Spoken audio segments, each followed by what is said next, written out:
Palavra da Verdade, com Hernandes Dias Lopes. Abra sua Bíblia comigo, por gentileza, no Evangelho de Jesus Cristo,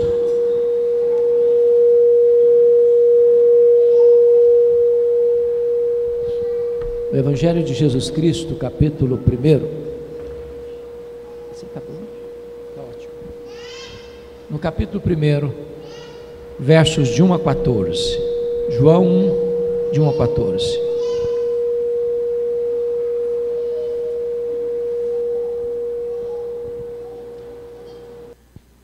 Antes da leitura desse texto, é muito importante entender algumas coisas.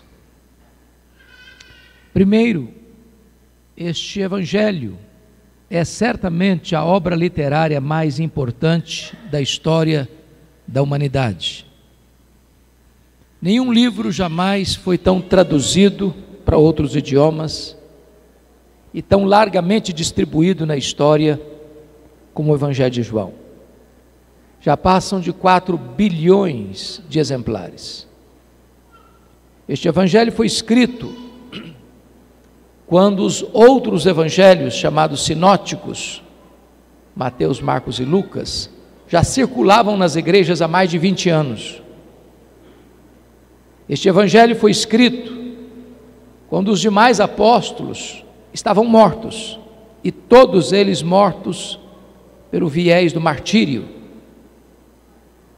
Este Evangelho foi escrito para defender a fé cristã de um ataque frontal de uma heresia muito perigosa, que quase devasta a igreja nos 3 primeiros séculos, chamada de gnosticismo, uma espécie de concubinato entre a fé judaica e a filosofia grega. Vocês sabem que os gregos pensavam no chamado dualismo. Para eles a matéria era essencialmente má e o espírito era essencialmente bom. De tal forma que os gregos assim negavam 3 doutrinas centrais da fé cristã: a criação, a encarnação e a ressurreição. Na cabeça dos gregos, Jesus não podia ser Deus e homem ao mesmo tempo, porque ele tinha um corpo, e ele tinha, físico, material, tangível, e se para eles a matéria era má, então Jesus não podia ser essencialmente bom. Se Jesus não podia ser essencialmente bom, então não podia ser Deus. Então começa-se a negar a divindade de Cristo já no final do 1º século.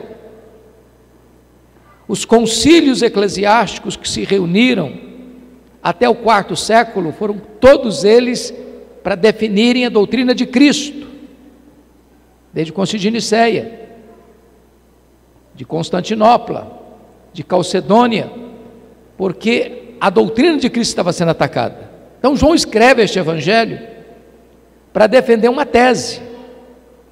Qual tese? Jesus Cristo é verdadeiramente Deus, sem deixar de ser verdadeiramente homem.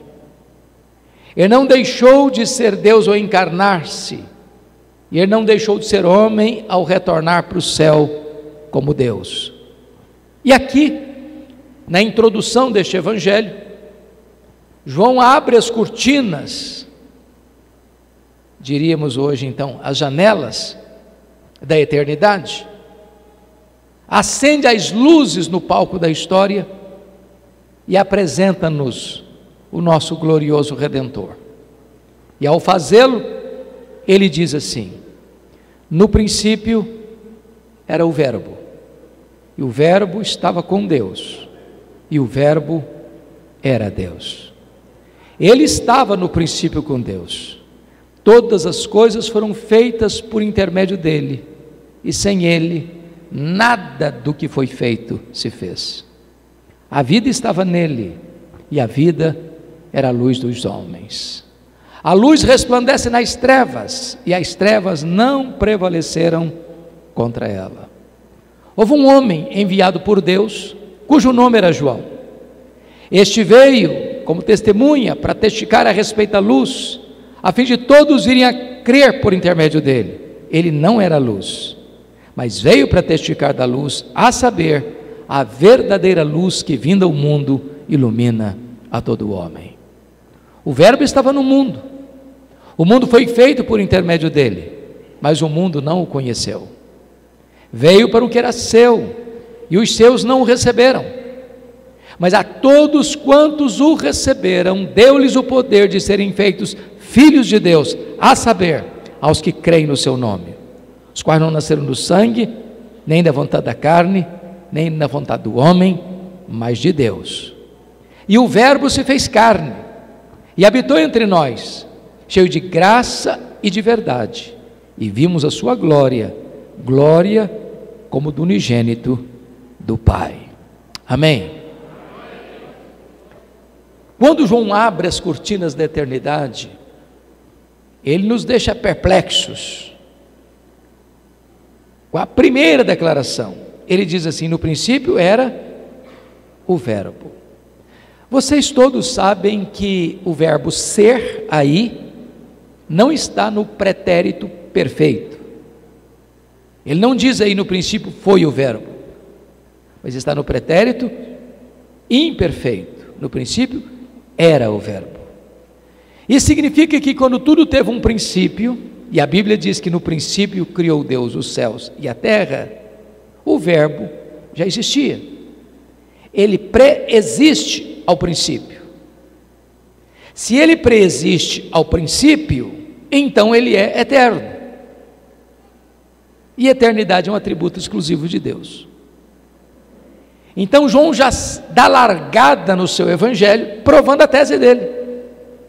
Só Deus é eterno, e o Verbo é eterno, portanto o Verbo é Deus. Nós temos uma pequena noção do que é tempo, mas nós não temos uma clara noção do que é eternidade. O tempo nós marcamos com o Cronos. Por exemplo, se você conseguisse extrair um mês, um ano, um dia, de 1 milhão de anos, você não teria mais 1 milhão de anos. Claro, não teria.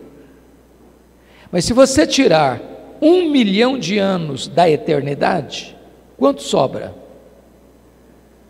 A eternidade. E se você tira 1 bilhão de anos da eternidade, quanto sobra?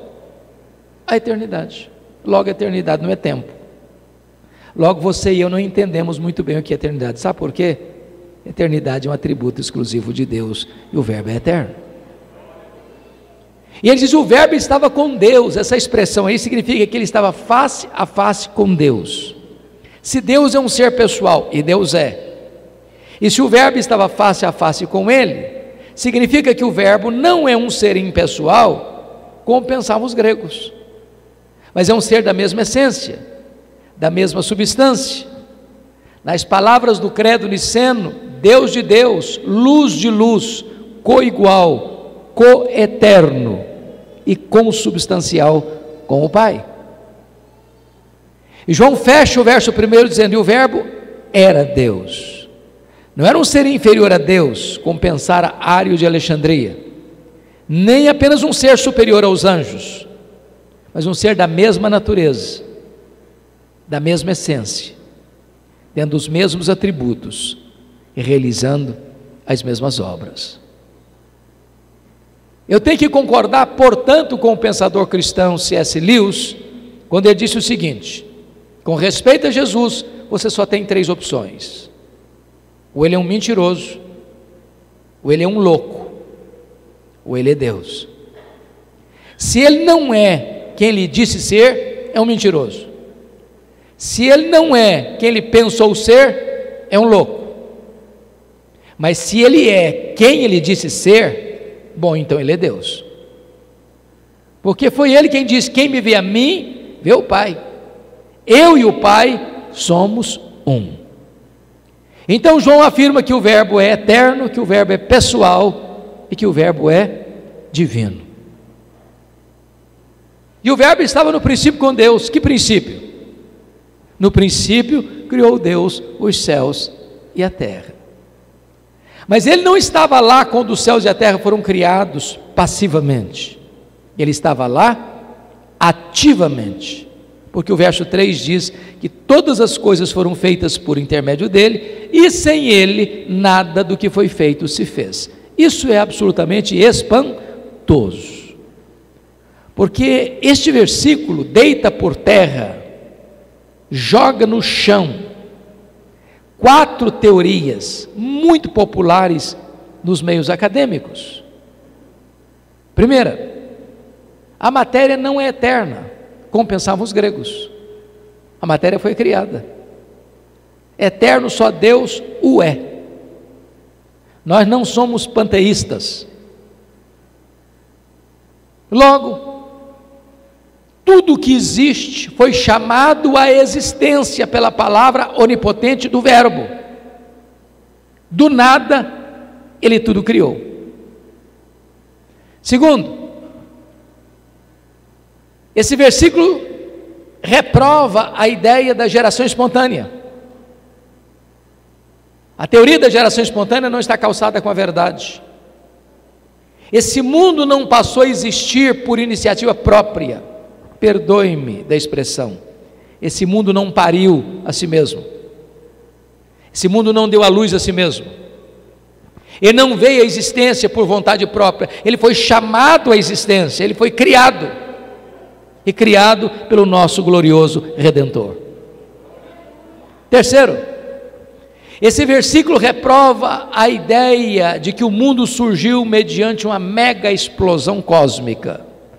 A teoria do Big Bang também não está amparada com a verdade. Sabem por quê? O caos não produz o cosmos. A desordem não produz a ordem. Seria mais fácil você acreditar que se você jogasse 1 bilhão de letras para o espaço e elas caíssem como uma grande enciclopédia, do que você acreditar que uma mega explosão casual deu origem a este universo tão vasto, tão insondável, com movimentos tão harmônicos, com leis tão precisas. Eu posso até lhes garantir que é preciso ter mais fé para ser um ateu do que para ser um crente. Pense comigo nisso. Nós estamos no planeta Terra. Foi por acaso? Estamos aqui por acaso? Absolutamente não. Nós estamos rigorosamente onde deveríamos estar. Por exemplo, se nós estivéssemos mais longe do Sol, nós morreríamos congelados. Se nós estivéssemos mais próximos do Sol, nós morreríamos queimados. Nós estamos rigorosamente onde deveríamos estar. Foi uma explosão que nos deixou aqui? Não, foram as mãos do nosso glorioso Redentor. Pense comigo na Lua. Todos vocês sabem que a Lua, nosso satélite, é a faxineira do planeta Terra. Não houver a Lua com as suas fases, não haveria as marés dos oceanos. Se não houvesse as marés dos oceanos, as praias se encheriam de lixo e a vida seria impossível no planeta. Não foi uma explosão que deixou a Lua na sua órbita, foram as mãos do nosso glorioso Redentor. Todas as coisas foram feitas por intermédio dele, e sem ele nada do que foi feito se fez. Portanto, nesta noite de celebração, não há nada mais importante para nós do que refletir sobre a grandeza do nosso glorioso Redentor. Quando o profeta Isaías estava descrevendo um texto messiânico, vai tratar da majestade de Deus, e diz que este é aquele que mede as águas na concha da sua mão. Pensa no Pacífico, no Atlântico, no Índico, no Mediterrâneo, nos mares, nos rios. Ele mede tudo isso na concha da sua mão. Este é aquele que pesa o pó das montanhas em balança de precisão, aquele que mede os céus a palmos. aquele que espalha as estrelas no firmamento e por ser forte em força e grande em poder, quando as chama pelo nome, nenhuma só delas vinha a faltar. Agora, pergunte a um astrônomo, por mais robusto que seja o seu conhecimento, qual é o exato tamanho deste universo que ele mediu a palmos? Sabe qual a resposta dele? Eu não sei.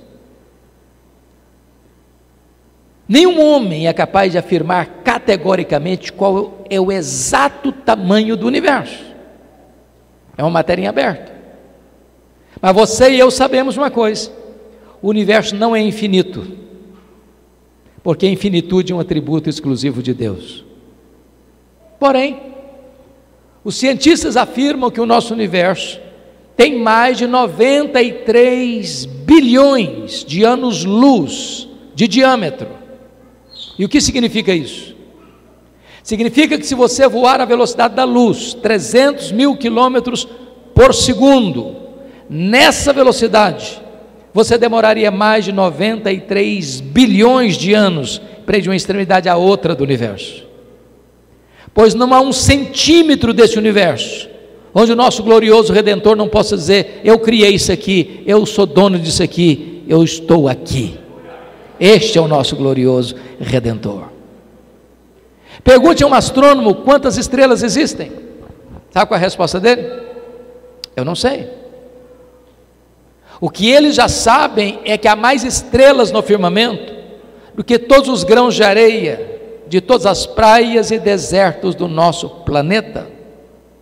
Vá um dia à praia, enche a concha da sua mão de areia, leve para casa, bote numa tábua de vidro e tenha paciência de contar quantos grãos de areia você consegue botar na concha da sua mão. Pastor Carlos, eu fui fazer essa experiência nas férias, enchi a mão de areia, comecei a contar: 1, 2, 50, 100, 150, 200, 300, eu parei. Não tinha contado a ponta do dedo ainda.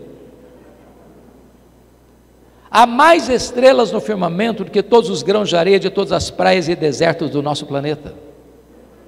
Mas o nosso glorioso Redentor não apenas criou todas elas, Ele batizou cada uma delas pelo nome. E por ser forte em força e grande em poder, quando as chama pelo nome, nenhuma só delas vai faltar. Este é o seu glorioso Redentor. Do século XX para cá, nós não estamos mais boquiabertos com a grandeza do macro-universo. Nós estamos pasmos com a grandeza do micro-universo. Por exemplo, se você chega em casa hoje e no seu quintal ou na varanda e colher uma folha, por mais tenra que ela seja, ela é muitíssimo mais complexa do que a cidade de Jaguariúna. Se você for na sua geladeira hoje à noite, pegar um ovo e quebrá-lo numa frigideira, aquela gema é mais complexa do que qualquer máquina que o homem jamais inventou. O Dr. John Wilson, catedrático de Harvard, uma das maiores autoridades no mundo em oftalmologia, diz que você e eu temos em torno de 10 milhões de fios duplos encapados em cada um dos nossos olhos, e se não for assim, haveria um curto-circuito e ficaríamos cegos. Dr. Marshall Nirenberg, prêmio Nobel de Biologia, fez uma das mais fantásticas descobertas no século passado. Ele descobriu que você e eu somos um ser programado geneticamente, computadorizadamente programados. Ele descobriu que você e eu temos em torno de 60 trilhões de células vivas no nosso corpo. E descobriu que cada uma delas tem em torno de 1,70 m de fita DNA, onde estão gravados e computadorizados todos os nossos dados genéticos, a cor dos nossos olhos, a cor da nossa pele, o nosso temperamento. Se você espichar a fita DNA do seu corpo, você terá 102 trilhões de metros de fita DNA no seu corpo. Você terá 102 bilhões de quilômetros de fita DNA no seu corpo. Dá para dar diversas voltas no sistema planetário. Mais tarde o Dr. Lowe vai afirmar que códigos de vida não se originam espontaneamente, não se originam de uma explosão cósmica, não se originam de uma evolução de milhões e milhões de anos. Códigos de vida foram plantados em você pelo Deus Todo-Poderoso, Criador dos céus e da terra, e este é o nosso glorioso Redentor. Esse versículo bota por terra, meus irmãos, a quarta ideia de que o mundo está aí por causa de uma evolução de milhões e milhões de anos.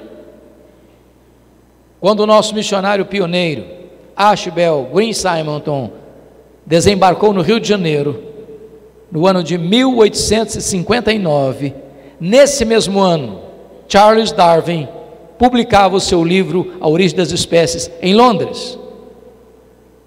De lá para cá, essa chamada teoria da evolução tem sido ensinada nas escolas, desde o ensino fundamental ao pós-doutorado, como uma verdade científica. Falta-lhes, entretanto, a evidência das provas. É importante afirmar que criacionismo não é artigo de fé, criacionismo não é artigo de religião, criacionismo é artigo de ciência. O que nós cremos pela fé não é que o mundo foi criado. O que nós cremos pela fé é que o mundo que foi criado, e a ciência prova, foi criado por Deus. E este que criou todas as coisas é o nosso glorioso Redentor. Agora João vai para o versículo 4, e ele nos deixa pasmos de novo, porque ele diz assim: a vida estava nele, e a vida era a luz dos homens. Isso é espantoso. Porque tudo que existe, que tem vida e recebeu vida dele, anjos, homens, animais, o universo, enfim. Mas ele é autoexistente. Alguém pergunta: mas quem criou Deus? Resposta: ninguém. Ele não foi criado, ele é o Criador. Alguém pergunta: mas quando ele passou a existir? Não, ele não passou a existir. Ele é o Pai da eternidade. Ele é a origem de todas as coisas. O simples fato de você e eu estarmos aqui nesta noite é uma prova de que Ele existe. A Bíblia diz: porque nele vivemos, nos movemos e existimos. Ele quem nos dá a vida, a respiração e tudo mais. Se Ele fechar a torneira do oxigênio, você e eu caímos e viramos pó. Mas João nos informa algo tremendo. Ele vai nos dizer que este é a luz dos homens que resplandece nas trevas, e as trevas não prevaleceram contra ela. Isso é maravilhoso. Sabe por quê? Nem você nem eu jamais vimos e jamais veremos, em qualquer tempo, em qualquer lugar, a luz ter medo das trevas. Por mais trevosa que seja a treva, quando a luz chega, tem que ir embora. Sabe o que significa isso? Não tem páreo para Jesus. Ninguém ameaça Jesus. Ninguém derrota Jesus. Ele é a luz. Onde ele chega, a ignorância, o pecado, a escravidão, as mazelas, os vícios, a escravidão tem que ir embora. Ele é a luz, e a luz prevalece nas trevas, e as trevas não prevaleceram contra a luz. Eu disse a vocês no começo que João escreveu esse texto para provar uma tese. A tese de que Jesus Cristo é Deus. E até aqui no verso 5, ele provou essa tese de duas maneiras. Ele é Deus porque tem os mesmos atributos de Deus. Ele é eterno, ele é pessoal, ele é divino, ele é autoexistente. Segundo, ele é Deus porque ele realiza as mesmas obras de Deus. Ele é o Criador, ele é o doador da vida. Bom, se isso é verdade, e então eu preciso dizer para você nesta noite que você não pode sair daqui hoje neutro em relação a Jesus. Me permita usar um paradoxo. Você é escravo da sua liberdade. Vou ilustrar. Você, como uma pessoa dentro de uma canoa, rio abaixo, à beira de um abismo, você tem que tomar uma decisão. Ou você pula do barco, nada até a margem, ou você rema e ancora o barco num lugar seguro, ou você finge que não tem abismo, até ser esmagados debaixo da fúria das águas. Só uma coisa você não pode deixar de fazer, é tomar uma decisão. Talvez você veja aqui hoje porque alguém lhe convidou, e você é bem-vindo, como já foi dito 2 vezes aqui, e você esteja dizendo assim: bom, eu estou aqui, mas eu não estou tomando decisão nenhuma. Aliás, eu não quero tomar decisão nenhuma. Para ser verdadeiro, eu estou até indeciso. Então eu preciso lhe dizer que a indecisão é uma decisão. A indecisão é a decisão de não decidir. Mas com respeito a Jesus, isso é impossível, porque foi Ele quem disse: quem não é por mim, é contra mim, quem comigo não ajunta, espalha. É por isso que a partir de agora, do verso 6, João vai nos apresentar 3 decisões em relação a Jesus.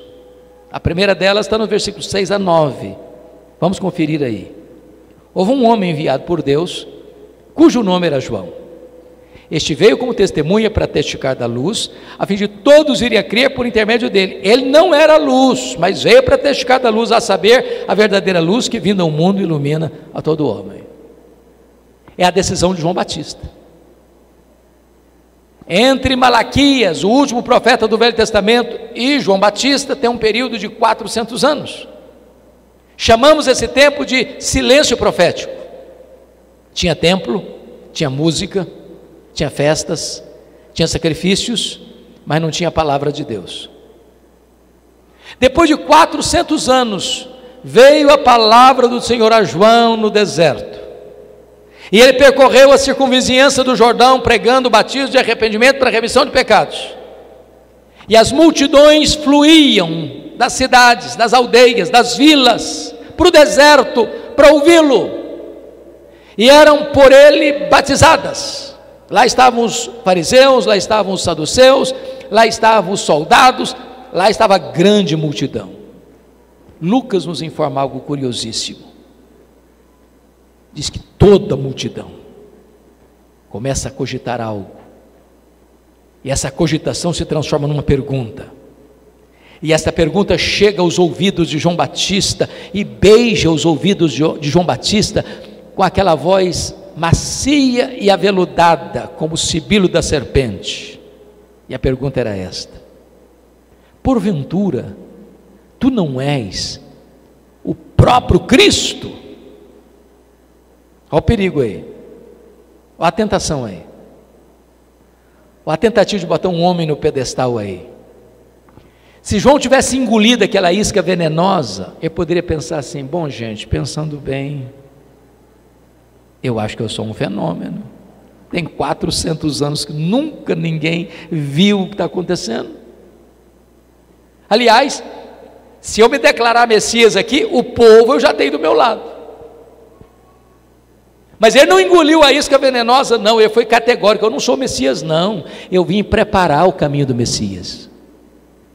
Eu não sou o verbo, não, eu sou uma voz que clama no deserto. Eu não sou a luz, não, eu aponto para Jesus e digo: esta é a verdadeira luz que vindo ao mundo ilumina todo homem.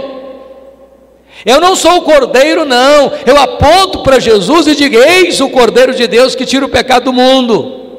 Eu não sou o noivo, não, eu sou apenas um amigo do noivo. Eu batizo com água, mas aquele que vem depois de mim é mais poderoso do que eu, e ele vos batizará com o Espírito Santo e com fogo. Eu não sou nem digno de curvar-me e desatar as correias das suas sandálias. Eu tenho um lema de vida: convém que ele cresça e que eu diminua. Primeira decisão é: nunca queira receber a glória que só pertence a Jesus. A segunda decisão está aí nos versos 10 e 11, é a rejeição de Jesus. O Verbo estava no mundo, o mundo foi feito por intermédio dele, mas o mundo não o conheceu. Veio para o que era seu, e os seus não o receberam. Quem são esses seus aí? Os judeus. E por que os judeus não o receberam? Por falta de luz? Não. Por falta de olhos? Por falta de evidências? Não. Por falta de fé. Todo o Velho Testamento, meus irmãos, todo o Velho Testamento apontava para Jesus e aponta para Jesus. Ele era a semente da mulher. Ele é o Cordeiro da Páscoa. Ele é a coluna de nuvem. Ele é a coluna de fogo. Ele é o maná que caía do céu, a água que brotava da rocha. Ele foi simbolizado pelo tabernáculo. Ele foi simbolizado pela Arca da Aliança. Ele foi simbolizado pelo templo. Ele foi simbolizado pelas festas. Ele foi simbolizado pelos sacrifícios. Ele foi simbolizado pelo sábado. Tudo era sombra dele, ele a realidade.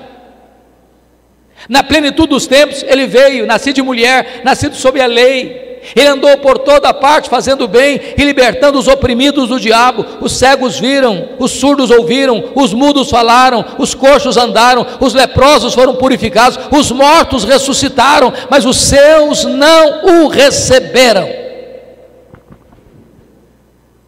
O que é triste é que quando você vai a Israel ainda hoje, sobretudo lá no Muro das Lamentações, tem crianças, adolescentes, adultos, velhos, orando fervorosamente, aguardando ainda o Messias, que já veio há 2000 anos, em Jesus de Nazaré. O véu ainda está posto. Cuidado para que diante de tanta evidência, você ainda rejeite a salvação.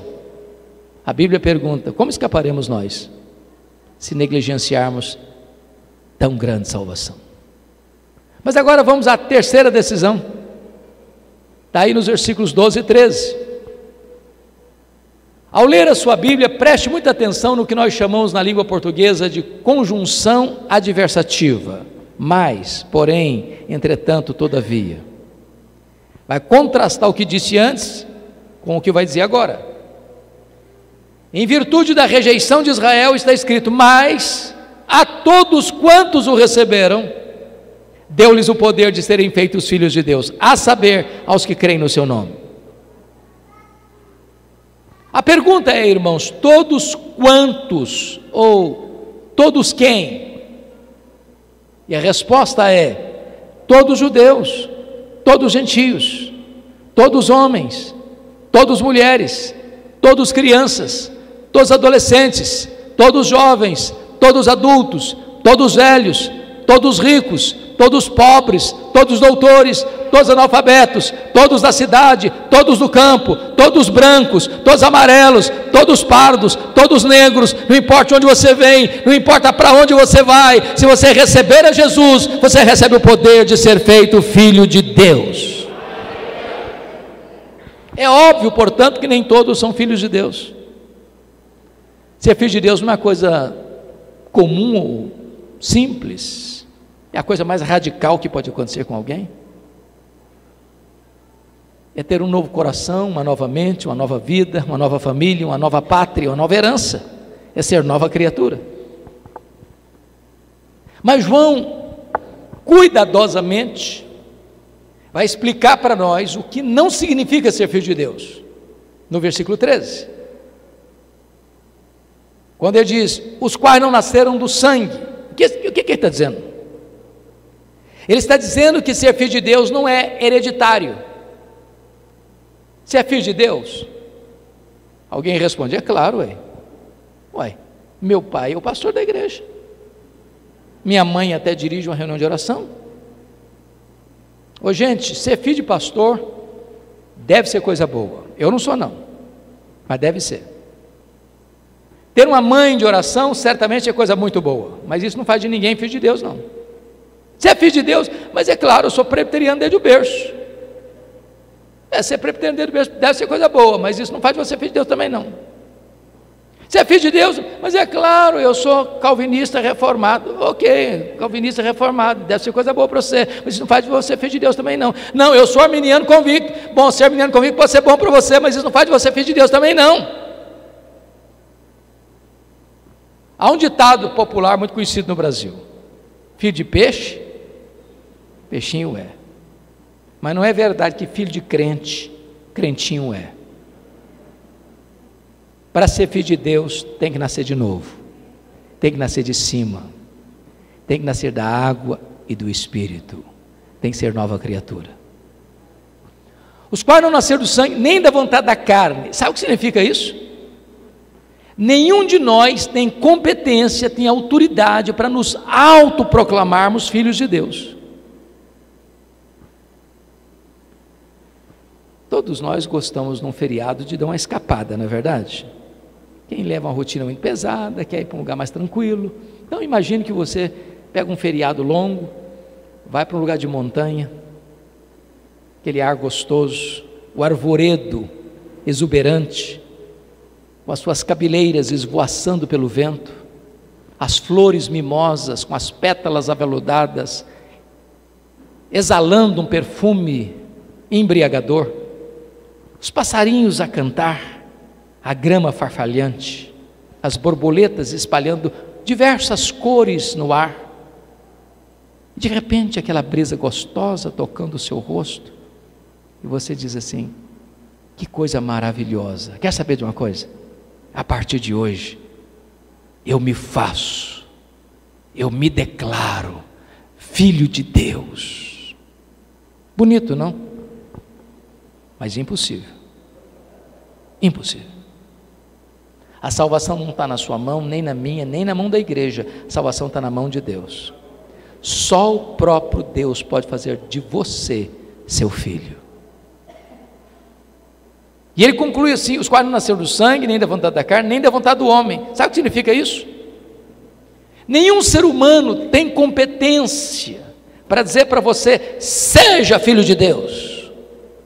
Nem os profetas, nem os apóstolos, nem os patriarcas, nem os pais da igreja, nem os reformadores, nem os avivalistas, nem Paulo, nem Pedro, nem Maria, nem o Papa, nem o bispo, nem o sacerdote, nem o pastor, nem o evangelista, nem o missionário, nem a igreja, nem qualquer concílio eclesiástico tem esse poder de dizer: seja filho de Deus. Não, não, não, não. Só o próprio Deus pode dar a você esse poder. A quem lhe dá esse poder? A todos quantos o receberam. Receberam a Jesus, deu-lhes o poder de serem feitos filhos de Deus. Agora João vai fazer a transição para o verso 14.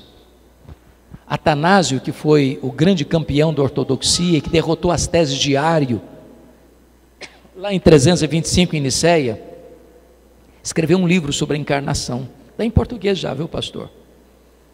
E ele disse que a encarnação de Cristo é o maior mistério do cristianismo. E é mesmo, se não vejamos.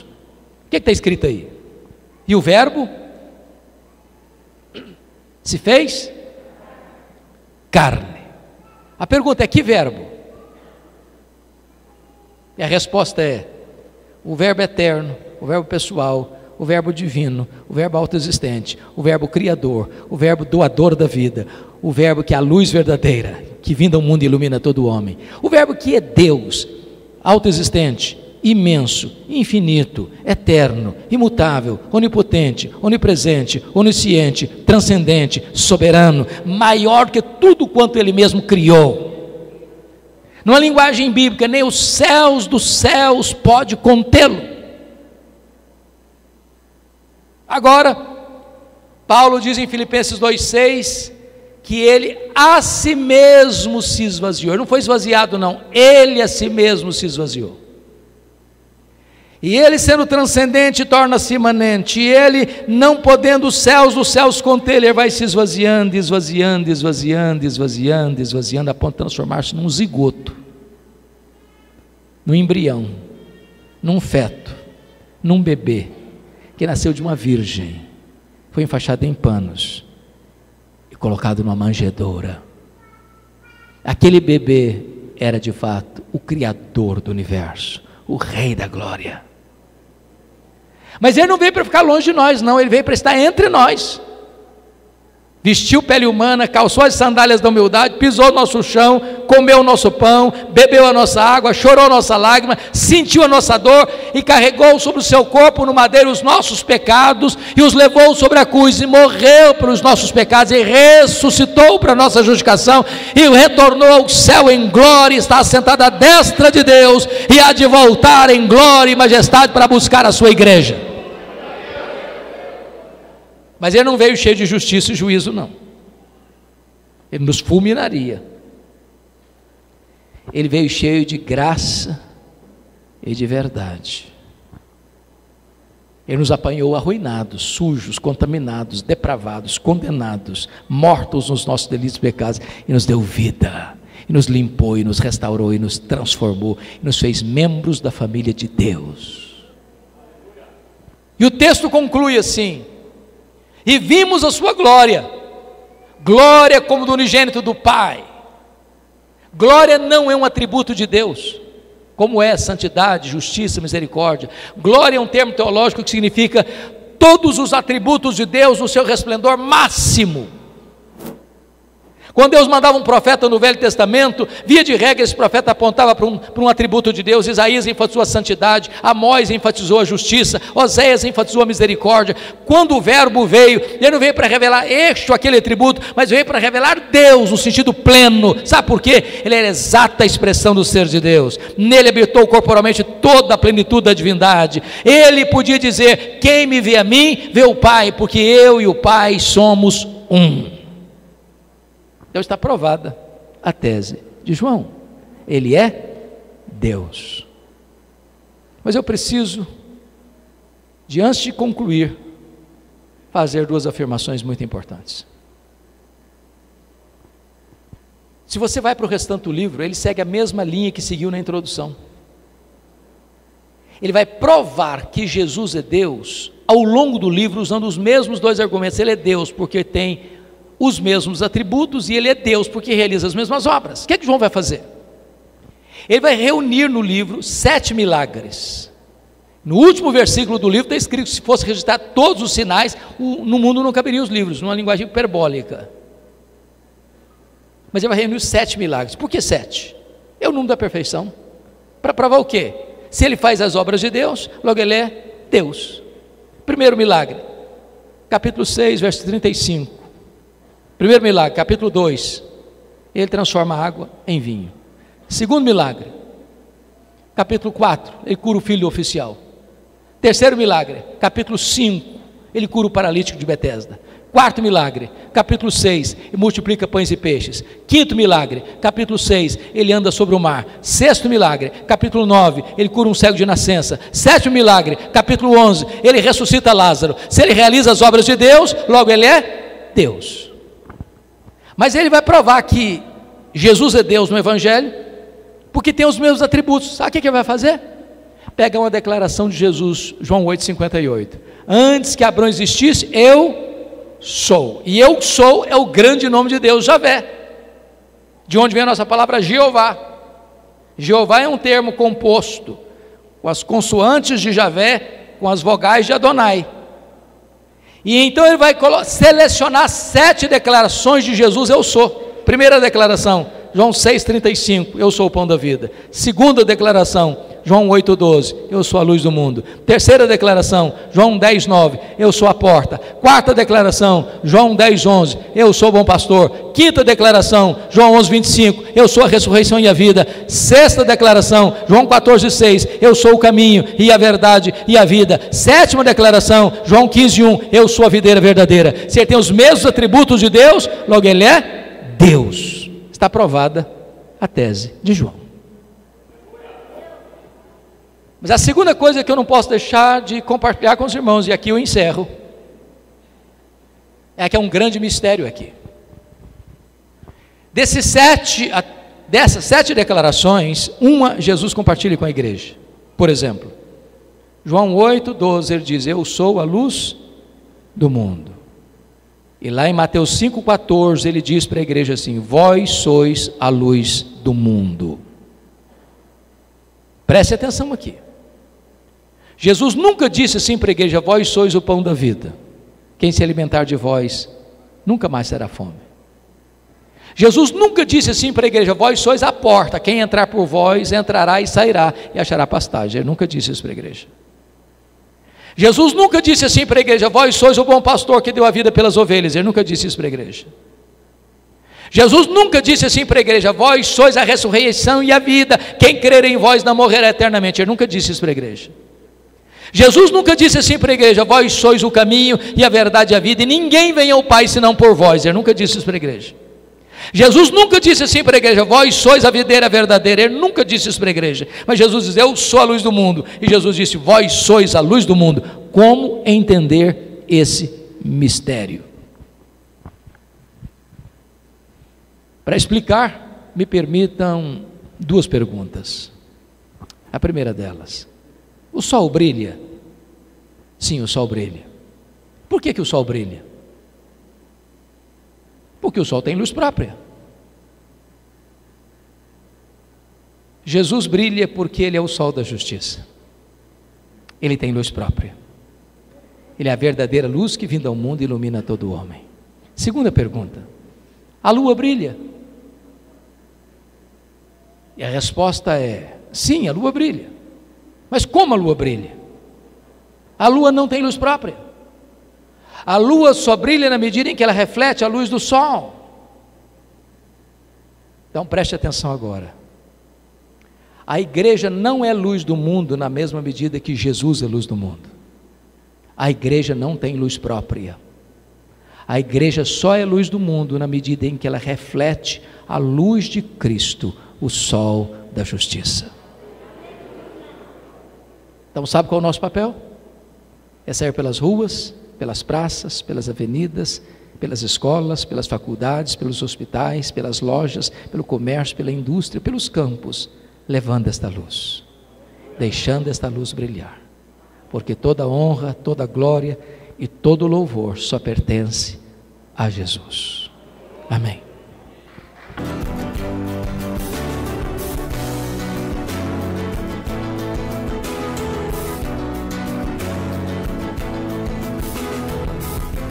Palavra da Verdade, com Hernandes Dias Lopes.